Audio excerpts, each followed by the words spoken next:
বিনিয়োগের দুনিয়ায় বেশ বড় একটা পরিবর্তন লক্ষ্য করা যাচ্ছে।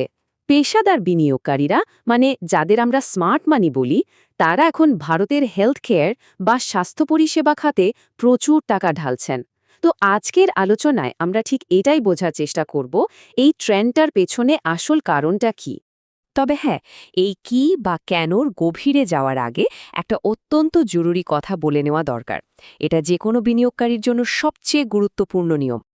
দেখুন, এই আলোচনাটা পুরোপুরি তথ্যের ওপর ভিত্তি করে তৈরি। এর উদ্দেশ্য হলো আপনাকে একটা ধারণা দেওয়া। এটা কিন্তু কোনোভাবেই বিনিয়োগের পরামর্শ নয়।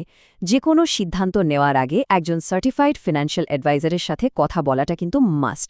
চলুন, এই দায়িত্বশীল মনোভাব নিয়েই আমরা এগোই। আচ্ছা, তো এবার আসল খবরে আসা যাক।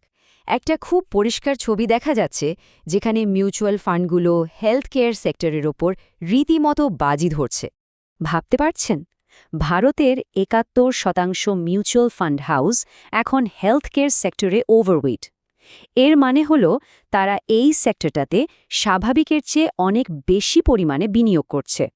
এই চার্টটা দেখুন, ফেব্রুয়ারি ২০২৬-এর ডেটা অনুযায়ী মিউচুয়াল ফান্ড পোর্টফোলিওতে হেলথ কেয়ার এখন চতুর্থ বৃহত্তম সেক্টর। মানে প্রাইভেট ব্যাংক, অটোমোবাইল আর ক্যাপিটাল গুডসের ঠিক পরেই কিন্তু এর জায়গা। সোজা কথায়, ফান্ড ম্যানেজাররা এখন আগের থেকে অনেক বেশি করে হেলথ কেয়ার আর ফার্মা স্টক কিনছেন। আর এই পরিবর্তনটা কিন্তু বেশ চোখে পড়ার মতো। কিন্তু হঠাৎ করে এমন কি হলো যে একটা সময়কার প্রায় অবহেলিত সেক্টরটা বিনিয়োগকারীদের কাছে এত গুরুত্বপূর্ণ হয়ে উঠল? চলুন, এই কামব্যাকের গল্পটা একটু শোনা যাক। একটা সময় ছিল যখন পলিসি নিয়ে অনিশ্চয়তা আর কম ভ্যালুয়েশনের কারণে বিনিয়োগকারীরা এই সেক্টর থেকে 10 হাত দূরে থাকতেন। কিন্তু এখন দেখুন, ছবিটা পুরো পাল্টে গেছে। কোম্পানিগুলোর আয় বাড়ছে, মানে আর্নিংস রিকভারি হচ্ছে, শেয়ারের দামও বেশ আকর্ষণীয় পর্যায়ে আছে। আর তাই স্মার্ট মানি আবার এই সেক্টরে ফিরে আসছে। পারফরম্যান্সের দিকে তাকালে তো ব্যাপারটা আরও পরিষ্কার হয়ে যায়। গত ৩ বছরে নিফটি 50 দিয়েছে ৩৭% রিটার্ন, আর সেখানে নিফটি ফার্মা ইন্ডেক্স দিয়েছে ৯৩% রিটার্ন, মানে দ্বিগুণেরও বেশি। এই বিশাল পার্থক্যটাই কিন্তু পুরো গল্পটা বলে দিচ্ছে।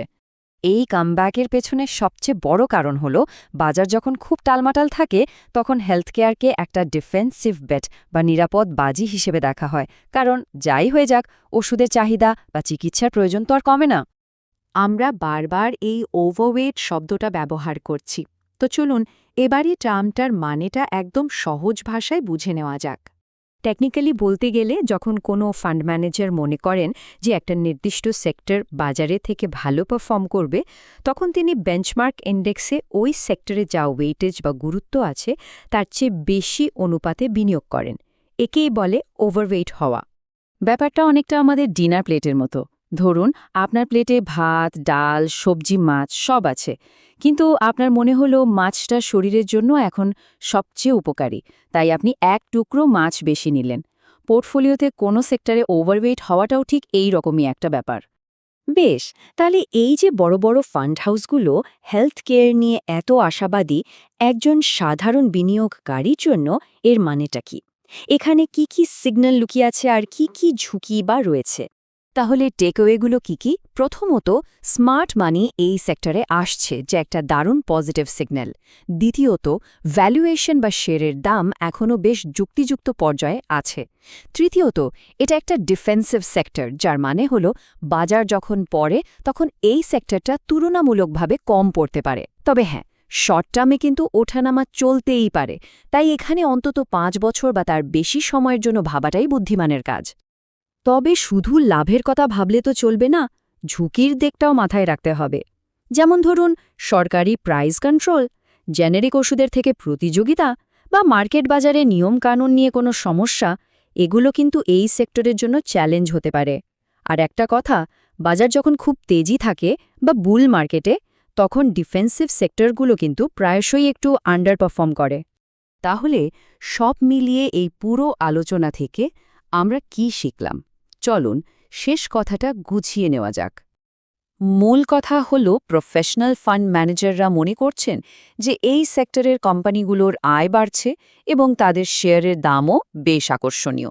আর এই দুটো কারণে তাদের মতে হেলথকেয়ার সেক্টরটা এখন একটা বাই জোনে চলে এসেছে। তবে বিশেষজ্ঞরা একটা গুরুত্বপূর্ণ পরামর্শ দিচ্ছেন। যেহেতু এটা একটা নির্দিষ্ট সেক্টরের উপর বাজি, তাই এখানে ঝুঁকিটাও কনসেন্ট্রেটেড। তাই এটাকে আপনার পোর্টফোলিওর কোর বা মূল ভিত্তি না বানিয়ে বরং গ্রোথের জন্য একটা স্যাটেলাইট অ্যালোকেশন বা সাইড ইনভেস্টমেন্ট হিসেবে দেখা উচিত। তাহলে শেষ প্রশ্ন এটাই, যেখানে বিশেষজ্ঞরা এত বড় বাজি ধরছেন আর কামব্যাকের গল্পটাও বেশ জোরালো, সেখানে হেলথকেয়ার সেক্টর কি ভারতীয় বাজারের সেই ঘুমন্ত দৈত্য যা অবশেষে জেগে উঠছে? ভাবার বিষয় কিন্তু।